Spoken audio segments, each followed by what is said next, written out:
Meus irmãos, minhas irmãs, que alegria! Padre Desmar Andrade, mais uma vez com vocês, o nosso Palavra Encarnada.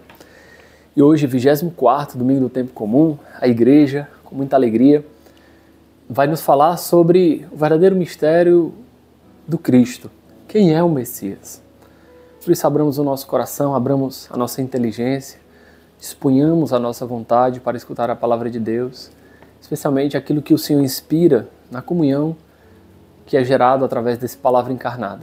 O Senhor esteja convosco, Ele está no meio de nós. Proclamação do Evangelho de Jesus Cristo, segundo Marcos. Glória a vós, Senhor. Naquele tempo, Jesus partiu com seus discípulos para os povoados de Cesareia de Filipe. No caminho perguntou aos discípulos: quem dizem os homens que eu sou?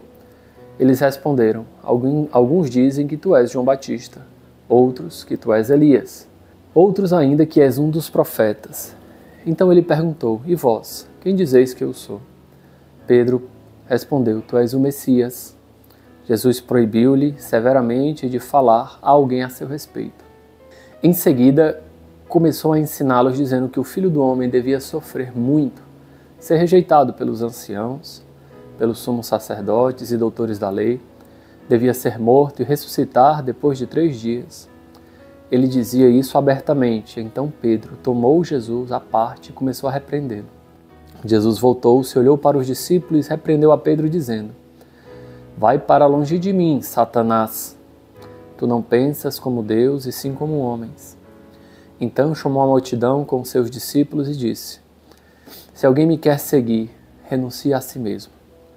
Tome a sua cruz e me siga, pois quem quiser salvar a sua vida vai perdê-la, mas quem perder a sua vida por causa de mim e do Evangelho, vai salvá-la.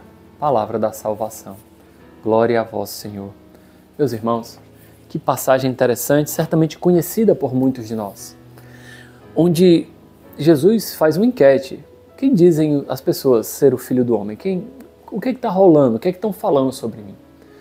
E eles começam a falar: olha, alguns acham que tu és Elias, outros João Batista.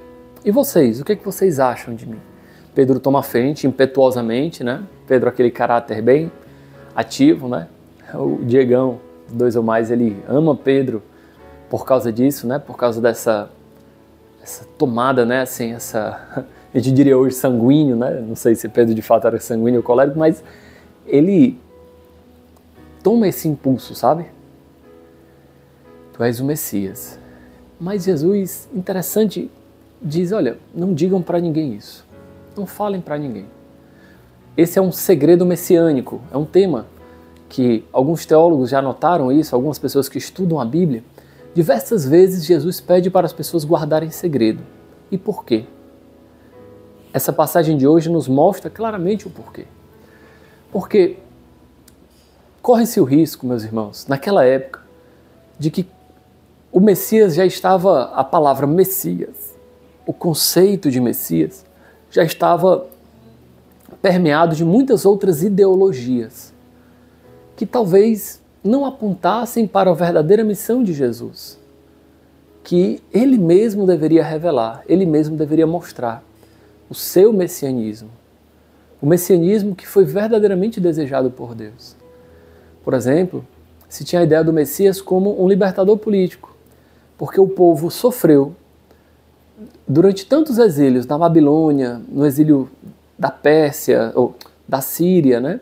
Depois a invasão da Pérsia e agora a invasão de Roma. Tantos exílios, tanto sofrimento, então se tinha a ideia de um Messias libertador, onde aquele povo não iria mais viver sob o jugo dos seus dominadores. Se tinha a ideia de um Messias, portanto, poderoso, forte, rico talvez, que viria para impor a sua vontade e fazer, entre aspas, descer por goela abaixo a vontade de Deus. E nós sabemos bem que Jesus não é nada disso. Jesus, ele é um Messias que veio libertar o povo da dominação dos seus inimigos espirituais.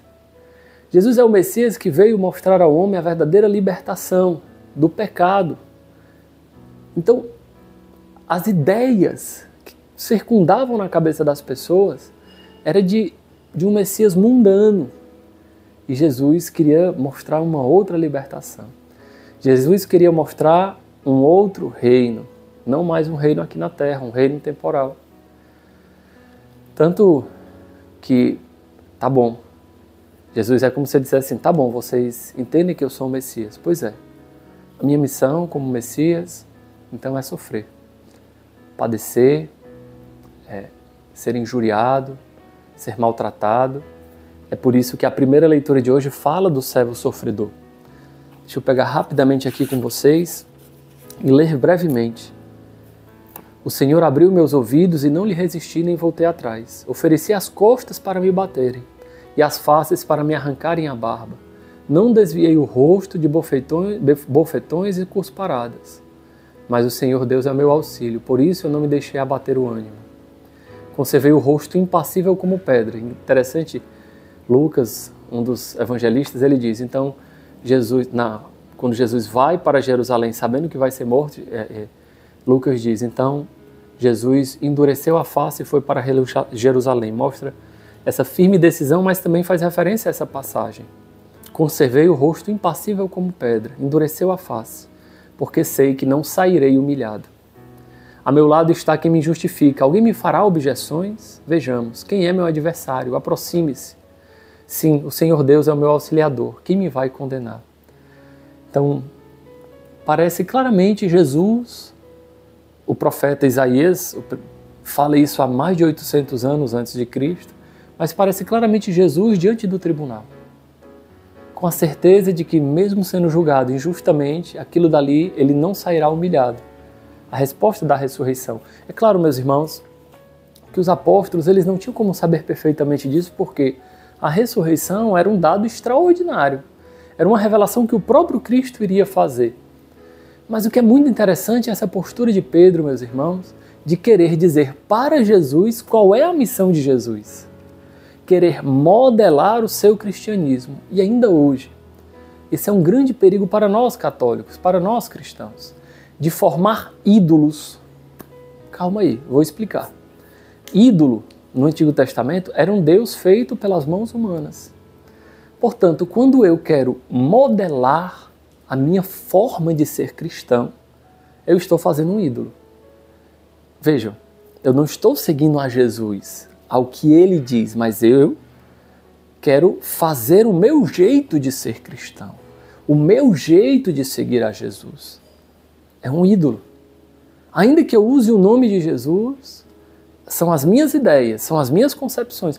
Eu não estou disposto, por exemplo, a mudar as minhas ideias pela cruz, pela verdade de Jesus, para aceitar que Ele é o único verdadeiro Salvador e Redentor.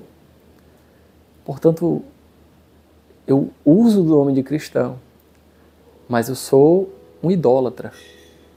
Pesado isso, não é, meus irmãos? Quantas vezes nós já escutamos, não, eu sou católico, mas também não concordo com tudo que a igreja diz, não, eu sou católico, olha, mas isso aqui eu acho que não é bem assim não, eu acho que eu tenho uma ideia melhor. Ou seja, eu quero formar o meu cristianismo. Lembro claramente de uma vez, esse fato me marcou, né, porque eu lembrei exatamente desta ideia, de uma pessoa querer formar o cristianismo, né. Uma sexta-feira eu estava fazendo jejum, e uma pessoa chegou para mim e disse, não, mas isso é muito radical, não é não? Deus não quer isso de você, não. Interessante, né? A igreja há 2000 anos fala do jejum, dos benefícios espirituais do jejum, mas aquela pessoa, por algum motivo, é mais inteligente do que a tradição bimilenar da igreja, do que a própria palavra de Deus que fala do jejum. Lá no fundo, meus irmãos, essa pessoa, ela, na verdade, queria modelar um cristianismo ao seu jeito. Eu acho que é muito radical esse negócio de fazer jejum. E aí eu acho, então não deve ser vontade de Deus. Então, ela baseia o seu cristianismo não naquilo que Jesus disse, mas ela baseia o seu cristianismo naquilo que ela acha que Jesus disse.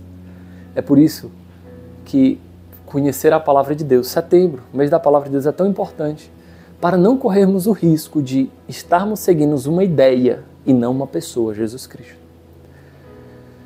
Tanto que quando Pedro repreende Jesus usa uma palavra forte, né? Vai para longe de mim, Satanás. A expressão talvez mais própria, né? Se não me engano, na Vulgata, a tradição em latina diz vade retro Satana. É daí que vem a oração também de São Bento, não é? Mas, estritamente falando, vade retro é vai para trás de mim. Pedro, entende que tu é meu discípulo, tu tem que andar atrás de mim. Sou eu quem vou na frente, não é tu. Sou eu quem dito as regras, não é tu. Vai para trás de mim, segue o meu caminho. E é por isso que Jesus encerra o evangelho de hoje falando isso. Quem quiser me seguir, renuncie a si mesmo e tome a sua cruz. Por quê? Porque eu fiz isso. Jesus fez isso, né? Quem quiser me seguir, tome a sua cruz porque eu fiz isso. Pois quem que perder a sua vida vai achá-la, mas quem quiser salvar a sua vida vai perdê-la, mas quem perder por causa de mim, do Evangelho, vai achá-la. Então, meus irmãos, isso é fundamental. Seguir a Deus é de alguma forma abraçar a cruz. Um cristianismo sem cruz, meus irmãos, ele não é verdadeiro. Um cristianismo glorioso, cheio de ressurreição, mas que não tem cruz, ele não é verdadeiro. Um cristianismo que não passa por um abandono, que não toca no abandonado, ele não é verdadeiro. Querer encontrar com o ressuscitado sem passar pela cruz é uma ilusão. Querer ver o ressuscitado sem ver o abandonado é uma ilusão. E é por isso que na segunda leitura nós lemos que Tiago fala que a fé sem obras é morta. A nossa fé, portanto, precisa se encontrar com as nossas obras. Esses dias, nos corredores da faculdade católica, né, um dos professores me parou e me perguntou como é que era o lumen e tudo, né? E foi uma oportunidade muito boa de testemunhar a evangelização, né? Com eles a evangelização ser feliz, todo o mistério do encontro. E num determinado momento eu falei, olha, eu expliquei, né, a espiritualidade do encontro com o abandonado e que tudo se baseia no encontro. Por isso que para nós, tocar a carne dos pobres não é uma obra social somente, mas é um encontro. A nossa fé, ela encontra nisso a sua realização, não uma coisa abstrata. O carisma não tem nada de abstrato, é uma coisa concreta. Por isso é um encontro de espiritualidade. Ir para o Jesus nas ruas não é uma obra social que eu vou fazer. O mais importante ali não é o benefício humano que vai acontecer, mas é um encontro com Jesus abandonado. A fé sem obras é morta. E é exatamente essa espiritualidade encarnada que dá um testemunho tão grande ao mundo. Uma espiritualidade que encontra a cruz, que diante da cruz dos irmãos nós não recuamos. Diante da cruz dos irmãos nós não ditamos como deve ser, como Pedro quis ditar a Jesus. Diante da cruz dos irmãos, nós encontramos a nossa cruz também e queremos encontrar a pedra que os pedreiros rejeitaram. Nós, portanto, não abraçamos o Messias triunfalista, abraçamos o Messias sofredor, o servo sofredor, que por algum mistério de um desígnio salvífico é mistério de salvação também para mim e para ti. É mistério de salvação, por exemplo, quando me tira da minha inércia, quando a cruz dele encontra resposta para as minhas cruzes, quando me tira do meu egoísmo, e assim eu sou verdadeiramente liberto. Peçamos a Deus, meus irmãos, minhas irmãs, a graça de ter um coração dilatado pela cruz de Cristo. O Senhor esteja convosco, Ele está no meio de nós. Abençoe-vos Deus Todo-Poderoso, Pai, Filho e Espírito Santo. Amém.